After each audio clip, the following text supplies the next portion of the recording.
nosotros mismos. Claro que la gente no ha llegado a formar el vacío absoluto, obviamente, se necesita para ello de una bomba de succión, la tenemos afortunadamente, y todo nuestro sistema respiratorio con los canales extraordinarios de la Ida y Pingala, a lo largo de los cuales el prane asciende. Necesitamos también de un dínamo y lo tenemos, la voluntad. Necesitamos de un aparato generador de energía y está establecido en nuestro organismo, nuestros órganos creadores. Tenemos que aprender a manejar esos instrumentos si es que queremos de verdad experimentar lo real. El vacío iluminador es el Santo Okidanok, omnipresente, omnipenetrante, omnisciente, es claro, el Santo Okidanok deviene originalmente del sagrado Sol absoluto. Cada sistema solar tiene su Sol sagrado absoluto y el nuestro no es una excepción, de allí parte el Santo Okidanok. Antes de la manifestación el Okidanok contiene en sí mismo las tres fuerzas primarias de la creación. Quiero referirme en forma enfática al santo afirmar, al santo negar y al santo conciliar. Al iniciarse la aurora del Manvantara, el Okidanok conteniendo en sí mismo los tres factores básicos de toda creación, penetra en los mundos, mas no queda involucrado en los mundos. El santo Okidanok en nuestro planeta Tierra, cuando se inició el alba o el Manvantara, penetró entre nuestro planeta mas no quedó involucrado en el mismo, habiendo pues creado, el santo Okidanok se desdobló a sí mismo en las tres fuerzas primarias, estas en la India sombra Atman, Vishnu y Shiva. En el mundo occidental son, el Padre, el Hijo y el Espíritu Santo. En la teogonía egipcia son, Osiris, Isis, y Horus. Tres fuerzas trabajando cada una en forma autoindependiente, se mantenían sin embargo al acudir al santo Okidanok, y es mediante estas tres fuerzas primarias que el gran arquitecto ha podido crear al universo. Pero al finalizar el gran día cósmico, al finalizar el Manvantara, estas tres fuerzas vuelven a fusionarse, a integrarse con el santo Okidanok, para regresar al sagrado absoluto solar. Esto que vemos en lo macrocósmico, esto que vemos en los mundos, se repite también en el microcosmos hombre. Dentro de cada uno de nos, en el fondo más profundo de nuestra conciencia, en las raíces mismas de nuestro ser está el santo Okidanok, omnipresente, omnipensante, que nos une al Sol sagrado absoluto. Obviamente él se desdobla en sí mismo en los tres factores que son conocidos como Brahman, Vishnu y Shiva, nuestro Padre muy amado, el Hijo muy adorado y el Espíritu Santo muy sabio. Necesitamos nosotros, mis caros hermanos, pasar más allá de todas las fuerzas positivas y negativas de la naturaleza, aún más allá de los tres factores primarios de la creación en su manifestación o proceso de incesante modificación. Necesitamos escaparnos del ego, pasar más allá del cuerpo, de los afectos, y de la mente durante la meditación. Necesitamos que la mente quede quieta por dentro, por fuera y en el centro. Cuando la mente está quieta por dentro, por fuera y en el centro, adviene el todo, es decir, lo real. Si conseguimos formar el vacío iluminador en nosotros es obvio que llegaremos a experimentar el santo Okidanok. La experiencia mística de lo real suele ser un acontecimiento trascendental, esta causa terror, hay que dejar el miedo por supuesto, porque solo en vacío iluminador devenga en nosotros al saber que tan solo somos gotas del gran océano, y el santo Okidanok, cuando la gota se pierde en el océano y el océano en la gota. La conciencia entonces se diluye, se desprende en forma tan extraordinaria que llegamos a sentirnos convertidos en árboles, en montañas, en aves, en mundos, en cometas que ruedan a través del espacio infinito. Ah, entonces viene el terror, nos decimos a sí mismos, ¿y yo qué? ¿Era o existí? Voy hacia la inspiración, el terror por la muerte se vuelve insoportable, se pierde la forma, casi no tiene valor el mundo.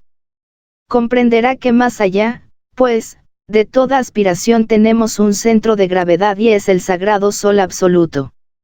Ningún terror podrá hacer suspender el éxtasis, gravitaremos y meditaremos hacia el sagrado sol absoluto, allí conseguiremos experimentar la verdad, allí comprenderemos las leyes de la naturaleza tal y cual son. En este mundo solamente conocemos la mecánica de los fenómenos, la sucesión de causa y efecto, pero en el sagrado sol absoluto conoceremos las leyes de la naturaleza en sí mismas. Todo el universo está contenido en el sagrado sol absoluto, en su inteligencia. El pasado y el futuro se reúnen allí, entre un eterno ahora, entre un eterno presente. Allí conoceremos pues, todo lo que es, todo lo que ha sido y todo lo que será. Allí estamos más allá del tiempo y mucho más allá de la mente. Cuando uno ha experimentado la verdad, siente uno un impulso interior formidable, que le permite luchar ventajosamente contra el yo, contra el mí mismo, contra el sí mismo sin soltarlo. Por eso precisamente, ahora nos toca a todos nosotros saber formar el vacío iluminador. Se hace urgente usar el aparato generador, la bomba de succión y el dinamo que está en la mente. Incuestionablemente, el aparato generador produce energía que asciende por los canales espinels hasta el cerebro. Debemos aprovechar la energía sexual en el samadhi. Formar el sol absoluto en el vacío es muy importante, y se puede. Todos nos ponemos en cómoda posición, inhalamos, y al inhalar pronunciar el mantram. Imaginamos que la energía sube desde nuestros órganos creadores hasta el cerebro. Se inhala con la mantram AM y se exhala con la mantram SAH. AM-SAH es el mantram de la meditación, AM para inhalar, SAH repito para exhalar. Al inhalar, el mantram puede vocalizarse con la mente, AM, pero al exhalar, se articula con la laringe creadora, SAH. La mente en ese instante debe estar completamente quieta, repito, por dentro y por fuera. La inhalación cada vez se hace más profunda y la exhalación cada vez más corta. Hoy vamos a practicar aquí con el fin de que conozcan la técnica, pero U10 deben continuar con esa misma práctica en sus casas, diariamente, incesantemente, hasta que se logre un día tener la experiencia del vacío iluminador, hasta que logre un día vivenciar la verdad. Jesús el Cristo dijo, conoced la verdad y ella os hará libres. El que ha logrado vivenciar la verdad, obviamente, se carga de un potencial enérgico formidable, que le permite luchar más ventajosamente contra el ego, contra el yo, para disolverlo, desintegrarlo, nosotros débiles, y esas fuerzas solamente nos la puede dar el sagrado sol absoluto. Así pues, mis caros hermanos, vamos a ver esta práctica, repito, en sus casas deben practicar diariamente. Bien, todos bien sentados, inhalarán muy despacio por las fosas nasales, pronunciando mentalmente el mantra AM, exhalan, SAH. Inhalen. AM. Exhalen SAH. Continúen indiferentemente, sin pensar en nada, con los ojos cerrados, tratando de adormecerse. La inhalación cada vez más lenta y profunda, la exhalación cada vez más corta y rápida. El cuerpo bien relajado y adormeciéndose sin pensar en nada. Desde afuera hacia adentro, en forma sencilla, con la inhalación cada vez más profunda, las fuerzas van fluyendo, las fuerzas sexuales desde afuera hacia adentro. Mientras más honda y profunda sea la inhalación, más profunda es también, más a fondo, es el avance de las energías sexuales hacia adentro y hacia arriba. La exhalación por tal motivo, se va haciendo más breve, se va haciendo cada vez más corta. En altos vuelos del espíritu, para los grandes atletas de la meditación solo queda la inhalación. Durante el samadhi debe suspenderse la respiración, algo imposible pero cierto, verdadero. Cuando la esencia está sumergida entre el santo Okidanok percibe las cosas en sí, tal cual son y no como aparentemente son, transmite toda la personalidad, a la mente.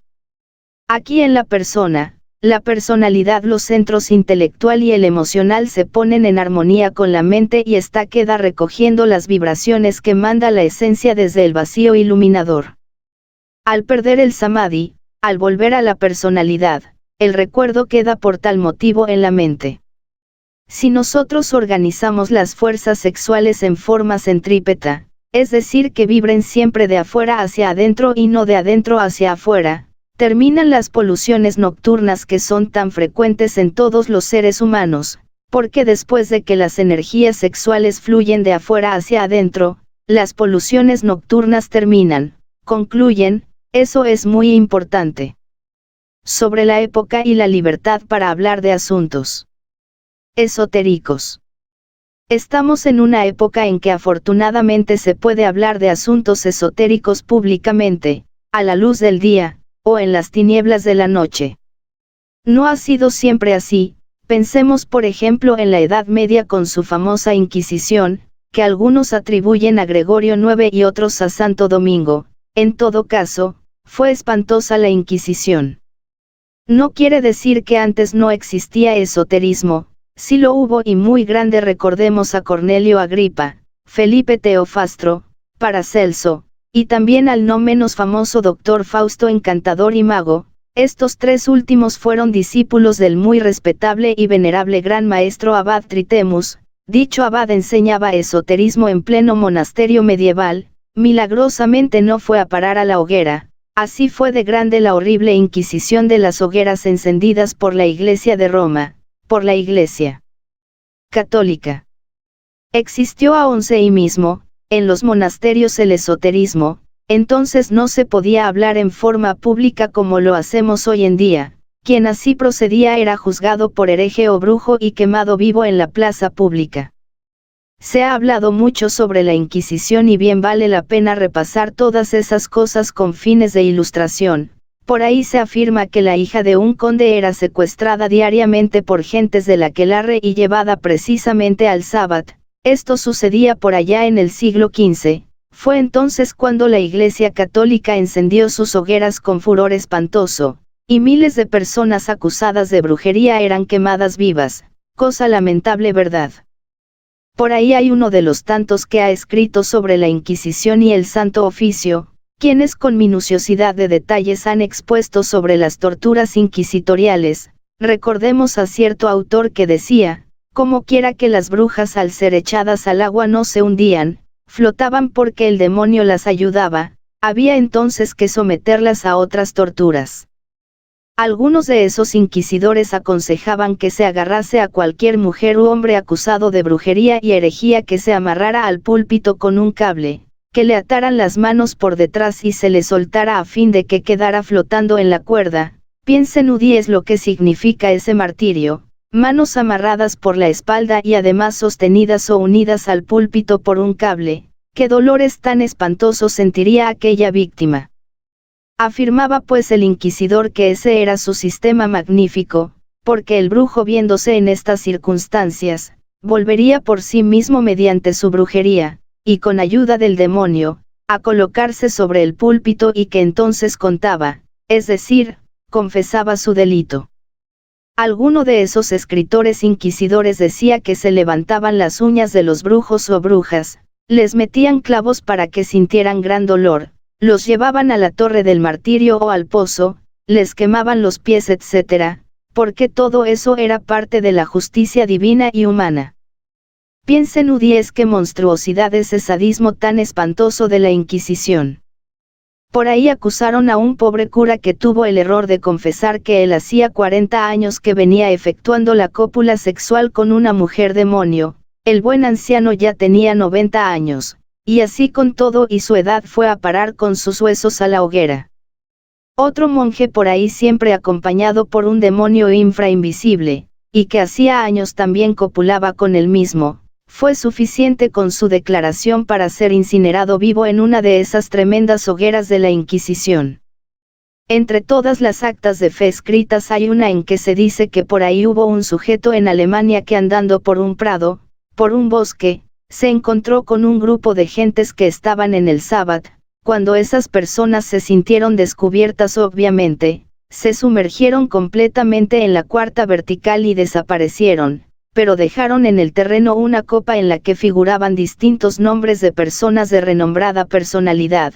Claro, no podía ser para menos, la copa fue a dar a la Inquisición y las personas que figuraban en esa copa a la hoguera.